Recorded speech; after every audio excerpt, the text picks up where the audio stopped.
What the did I just watch?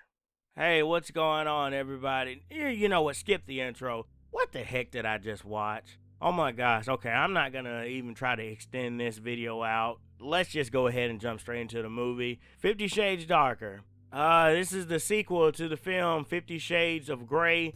It still stars Dakota Johnson and Jamie Dornan as Anastasia Steele and Christian Grey. And it has other characters who decided to put their careers on the line and jump in this film as well.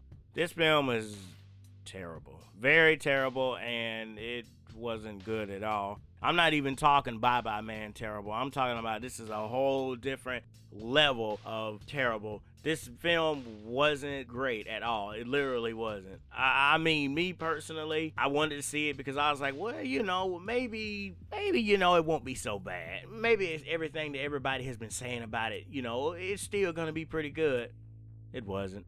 It wasn't at all. And I don't even know how to describe this. So I'm basically going to be answering some questions that I'm pretty sure some of you have that I know my friends have asked me about the film. Was it good?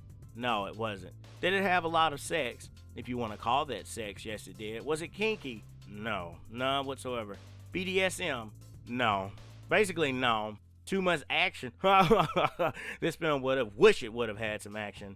Not enough sex? I mean, again, if you want to call what they were doing in their sex, sure. That's basically the general questions that I've had people ask me coming out of this film. Again, me personally, I don't know. I don't know how to describe it. It's not a good movie. It's not sexy at all. So I was telling one of my friends last night about the film, and I was describing it to her, and I told her that the two leads had no chemistry with or without their clothes on. Literally, there was no chemistry between these two characters.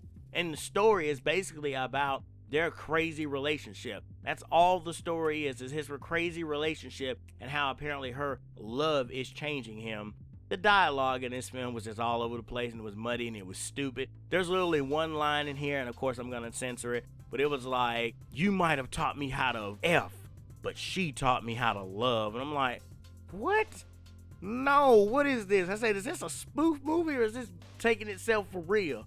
It's taking itself for real. This is not a spoof film. Look, I can see why a lot of people would like this because, again, of the book, but I don't know. It just wasn't for me, and it's not me because I'm uptight or a prude or I don't approve of BDSM because, again, there really was no BDSM in this movie. I'm going to go ahead and tell you that right now. If you're going to this film because you want to get some epic BDSM action, then this movie is not for you. There was none. There was literally maybe about a few scenes of where it was even brought up or even mentioned. Yes, there was about 5 sex scenes in there, but again, they felt very awkward, they felt very jumbled, and the characters didn't have good chemistry in those moments. There were a few funny moments in here where I laughed, and I laughed a lot, but this wasn't supposed to be a laugh-filled movie. This was supposed to be a serious drama / thriller film. Now, I will give it this. They did have some intense moments of thrillerism in this film because there were certain characters that pop in and out. Like, if you've seen the trailer, you saw the part where the girl walks into